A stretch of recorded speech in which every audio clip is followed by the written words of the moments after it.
Hi friends, आज आम जा आज नुआ जिनस गोटे या कना कान गोटे मिरर या।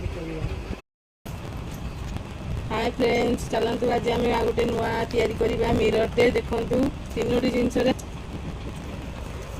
गोटे हूँ आम मिररटा आम काटिक आनी आ गोटे हूँ आम गोटे पट्टा पट्टा को आम एमती काटी देचु।